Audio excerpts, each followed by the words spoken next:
Hi, and welcome to this episode of Ask Amy. Thanks so much for joining us today. I'm Amy Davis. And I'm Andrea Sladen, producer. Yeah, so we work together. We've been very busy over the last month and a half on our water bill investigations, our Drained series that we've been doing for like the last 18 months, but we really ramped up like this last 6 weeks, I would say. And it definitely feels like the city is listening more and responding, as you may have seen. Yeah, I mean, over, more than a year of doing these stories, it felt like, hello, is anybody paying attention? We know water customers are paying attention and they keep turning it to us whenever they open these bills for hundreds and thousands of dollars, but it didn't really feel like city leaders were listening. They were ignoring our emails, responding on a case-by-case basis, but not making any real big change. And so then on October 31st, we had city council meeting. A bunch of you guys, people with water bill issues, met us down there, gave testimony at City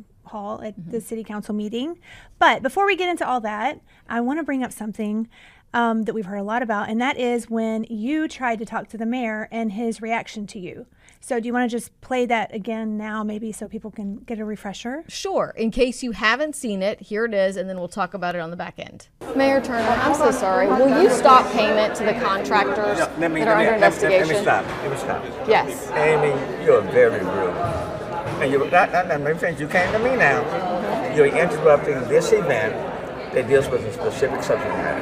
Yes. I don't appreciate that, and so I will not be talking to you, okay? But you already said you wouldn't talk to me before this. I told you years ago when you were rude and disrespectful that I was done with you. Because you keep running from questions that are important to taxpayers. I don't like rude people, and you are very rude.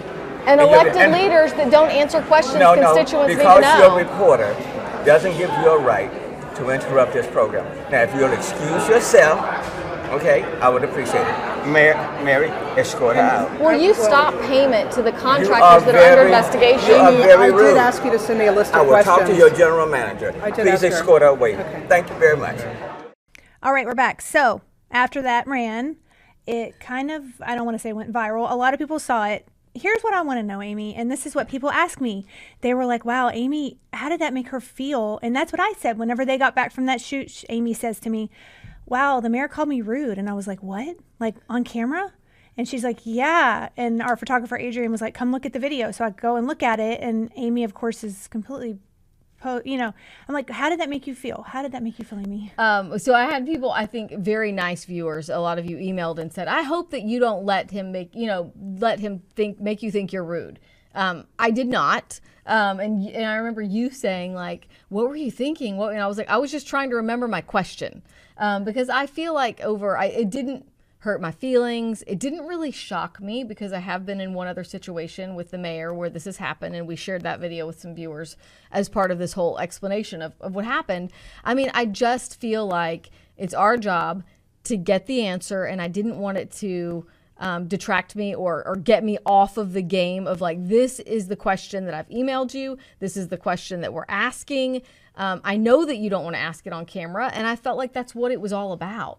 And so as it's happening, I was kind of like, wow. I mean, wow. I was kind of surprised that was his reaction in front of so many other people there. It seemed like a strong reaction. And I mean, we read all your comments, and some of the comments were like, well, yeah, Amy, I mean, you can't expect to go interrupt something going on. Just so you know, that event was over, and it was afterwards that you went around to talk to him. So it's not like you were standing up in the middle of an event trying to get him to answer questions. It was when it was over, after you've requested for a long time to get him to talk. So I mean, generally, here's the way it works. I mean, over years and years and years of doing these sorts of accountability stories where we think that an elected leader or a government employee needs to answer questions, answer to taxpayers or answer to constituents, we ask respectfully, first by email, hey, we would like an interview with the mayor. Would he sit down and talk with us about XYZ? Hey, would the mayor address this? And we have asked the mayor, we've asked the director of public works repeatedly, like, okay, sit down with us. The last time Carol Haddock talked to us was at the very beginning of this year, but a lot has happened since then. Right. And we're doing this to push for change. So we want to know, what have you changed? What have you guys done to try to make this whole process and the department better?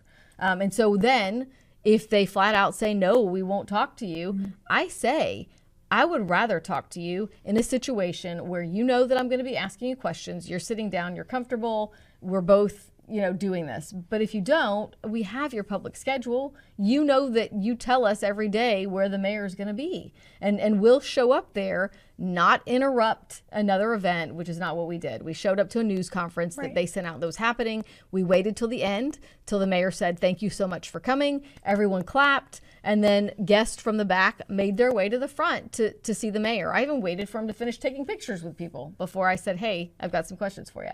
That was not rude. Thank you. Thanks. So all of that sort of advanced our story to, we were already doing these updates on, say, hey, what has changed within the water department? So where did we get? We had already spoken with city council members after that October 31st city council meeting, because we thought they can't ignore all of these constituents and water customers going up there saying, hey, I've been dealing with this for 6 months, a year, trying to solve my problems. So then we reached out to each council member one by one and said, what are you going to do about it?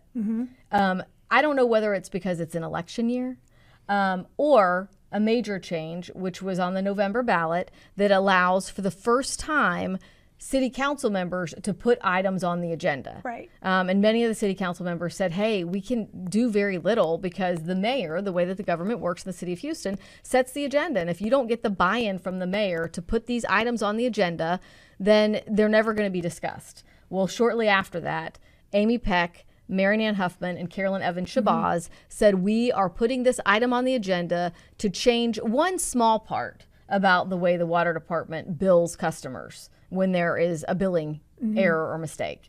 So that's coming up. Yeah, and those were three of the council members who were, whenever all the constituents went up to talk, very responsive to them. Right. So they wanted to get it, and that's coming up on December 6th. Yes. So city council meeting, December 6th. We're going to bring you that on KPRC, what happens. Two big things there, and we'll go through these pretty quickly because, we're already running out of time in this segment. But so those three council members sent out a news release and said, hey, we're putting this on the agenda. It's probably going to be on December 6th. That'll change the way that the water department can bill you when they estimate your read over and over and over. When they finally get a true read, if they've been underestimating you, the council members are like, it's not fair that they could go all the way back like 2 years and back bill you for all that usage that you thought you were paying month by month. So that's what they want to do. Within an hour, less than an hour of them sending out that news release and us putting that on the news, the mayor sent out a news release and said, well, my administration and Houston Public Works has been spent the last few months coming up with changes to ordinances that we will introduce at a city council meeting coming up very soon, and they said possibly as early as December 6th. So this should be a big meeting with a large focus on water bills. We'll be there to update you on all of that. That should be an interesting one. Yeah. Before that, though, water bills and billing that you see and the bills that you get are just one issue. This other issue are these water contracts to fix water line breaks and leaks and repair all of those that we saw all over the city this summer. We would get a ton of emails about, hey, this water's been running for months. We want to tell you about that problem and how it pertains to all of the extra money that we're all paying on our water bills. We're going to talk about that when we come back. All right, welcome back. And one of the things we're looking into as we look into all the city water bill issues is, as you know, you keep paying more on your water bill rates. And one reason why the city says they need to keep raising the rates is, they need the money. But then, as Amy's been investigating too, is what's going on with the way they're handling their money. It's really interesting. Like Amy, go all ahead. the extra money that we're paying because we are getting rate increases every single April. And that's already approved through 2026. So remember all of those water main leaks and stuff we were all seeing all over the city this summer and into the fall? We got a tip about how the money was being used to make those repairs. Take a look. You've seen the water gushing, running down streets for weeks, causing low water pressure all over the city. We barely have any water. The water pressure is super low. Houston Mayor Sylvester Turner called the enormous number of water line breaks and leaks an emergency. We are simply trying to manage the crisis that, quite frankly, has been brewing for a long time. Without enough manpower in the city to get to these leaks quickly, Houston City Council approved emergency spending. All of those in favor? Oppose? Item carries. Up to $80 million this year for about a dozen outside companies to help patch the lines. Do you now regret that vote? And obviously having the information would have changed the vote at the time. Council members shocked. This has to be addressed. After we shared concerning connections and questionable contracts passed right under their noses. The city is now withholding all documents showing payouts, contract terms, and agreements, saying the Office of the Inspector General is now investigating after we started asking questions. So we knocked on doors, staked out city water offices, and pulled up Texas business records to uncover what Houston Public Works should have known when they hired these companies. Hey, Andrew. Yes. Amy Davis with KPRC. We want to talk to you about your business, Lou's Construction. It's not a good time right now. Okay, I just want to talk to you about how you happened to get a City of Houston contract for $4.5 million. No, yeah, I understand, but just not a good time. The man on the other side of this door is Andrew Travis Thomas. State business records show he is the registered agent and only listed manager of Lou's Construction and Inspection. Lou's first day of existence as a business was February 23rd. 6 months later, council awarded Lou's $4.5 million for emergency water line inspection repair over 9 months. What we find troubling is that your sister works for the City of Houston. Did she give you that contract? See your card? Yeah, this is my card. What's your experience fixing water lines and breaks? Like I say, I can give you all that information. I am on a call right now. KPRC2 Investigates has confirmed through interviews his sister Patrice Lee is a Houston Public Works project manager who handed out emergency contracts. Lou's Construction and Inspection is not only owned by her brother on paper, state filings show the business address for Lou's is the same Bel Air UPS store address and box as other businesses in Patrice Lee's name. And answer any questions you may have. You promised you'll call me back? Yes, ma'am. Uh-huh. While we waited, we called Patrice. Hello? Hi, Patrice. Yes. Hey, this is Amy Davis with KPRC. I'm standing outside of your brother's townhome. We came over here because I know you... She hung up. She hung up before we could ask about her ties to Lou's Construction. Or Space City Environmental, the company owned by her ex-sister and brother-in-law that she awarded with a $3.6 million contract.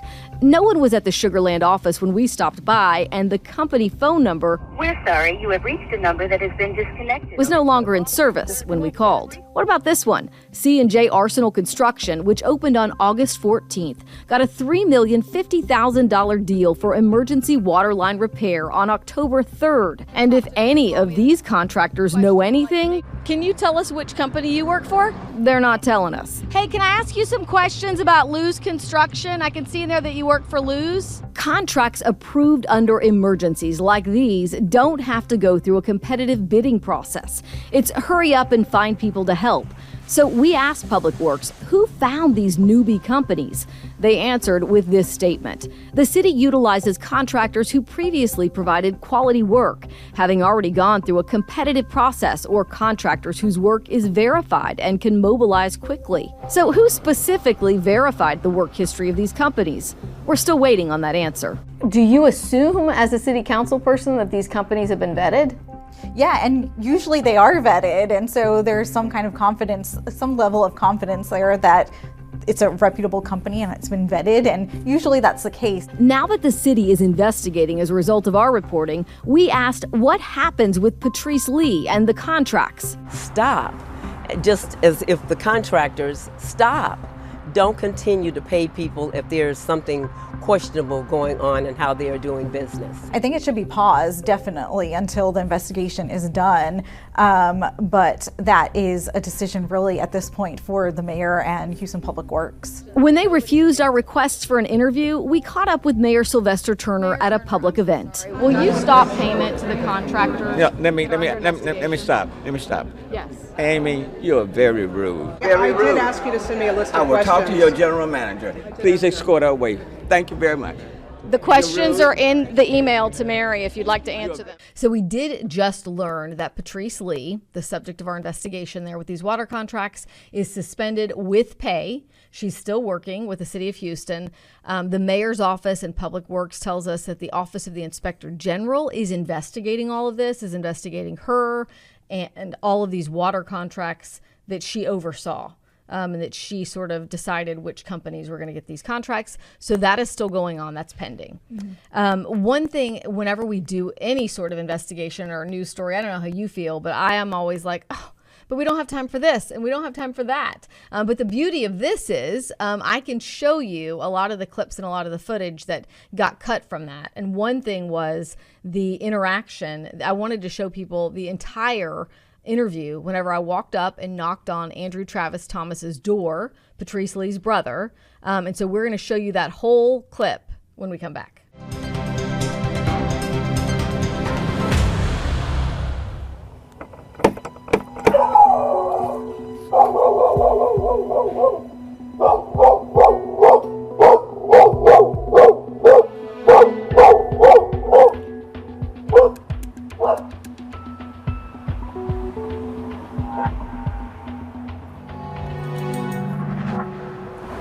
Hey, Andrew. Yes. Amy Davis with KPRC. We want to talk to you about your business, Lou's Construction.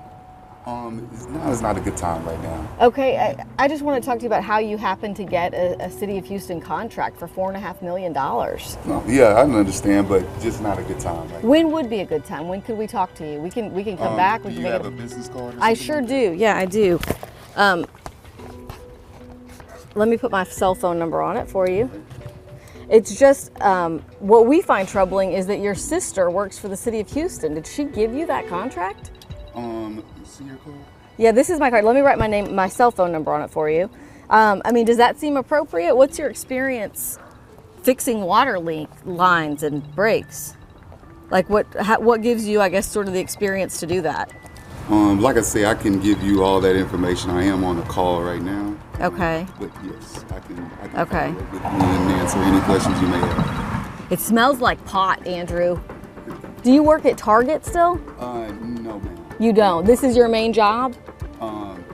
You promised you'll call me back? Yes, ma'am. Uh-huh. So I think he was a little bit surprised to find me knocking at his door. And that interaction, I mean, I think for people to just see that infuriated so many people. Yeah, because I mean, it's not like you were there at 7 in the morning. I mean, it was the middle of a work day. It was the middle of what should be a work day, right? He never called us back. I did give him my business card with my cell phone number on it. Patrice Lee has my information. We have not received phone calls, return calls from any of them. The Office of the Inspector General, we know, is now investigating. Some people have told us, also other elected officials said, is that enough? I mean, you know, the OIG is part of the City of Houston. And so they said this should perhaps be escalated, or perhaps another law enforcement agency or the district attorney's office for Harris County should also look into this. So we are looking at those things as well to see if they're, you know, is it something that they're pursuing?